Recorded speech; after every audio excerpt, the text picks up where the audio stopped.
অবরুদ্ধ গাজা উপত্যকায় ইসরায়েলি বাহিনীর সর্বশেষ হামলায় একদিনে কমপক্ষে আরও 52 ফিলিস্তিনি নিহত হয়েছেন এবং আহত হয়েছেন অন্তত 503 জন। এর ফলে গত বছরের অক্টোবর থেকে চলমান ইসরায়েলি অভিযানে গাজায় মোট নিহতের সংখ্যা বেড়ে দাঁড়িয়েছে প্রায় 54,500 জনে। এ তথ্য জানিয়েছে ফিলিস্তিনের স্বাস্থ্য মন্ত্রণালয়, যা তুরস্ক ভিত্তিক বার্তা সংস্থা আনাদোলুর এক প্রতিবেদনে তুলে ধরা হয়। স্বাস্থ্য মন্ত্রণালয়ের বরাত দিয়ে প্রতিবেদনে বলা হয়, গত 24 ঘন্টায় 52টি মরদেহ স্থানীয় হাসপাতালগুলোতে আনা হয়েছে।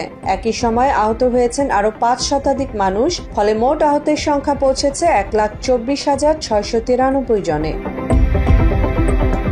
বিবৃতিতে আরও বলা হয়, বহু মানুষ এখনও ধ্বংসস্তূপের নিচে এবং রাস্তায় আটকে রয়েছেন, যাদের উদ্ধার করা সম্ভব হচ্ছে না। নিরাপত্তা পরিস্থিতি ও টানা হামলার কারণে উদ্ধারকর্মীরা অনেক স্থানে পৌঁছতে পারছে না।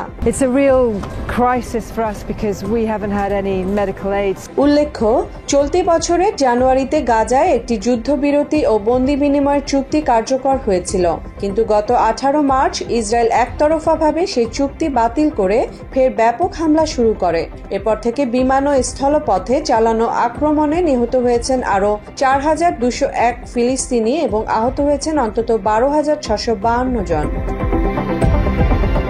এদিকে গাজায় ত্রাণ বিতরণ কেন্দ্রের কাছে ফিলিস্তিনিদের উপর গুলি চালিয়ে হত্যার ঘটনা ঘটেছে, যা আন্তর্জাতিক মহলে তীব্র প্রতিবাদ ও আলোচনার সৃষ্টি করেছে। জাতিসংঘের মহাসচিব অ্যান্তোনিও গুতেরেস এই হত্যাকাণ্ডের স্বাধীন তদন্তের আহ্বান জানিয়েছেন। তিনি বলেছেন, গাজায় সাহায্য নিতে আসা ফিলিস্তিনিদের উপর গুলি চালিয়ে হতাহত হওয়ার খবরে তিনি মর্মাহত।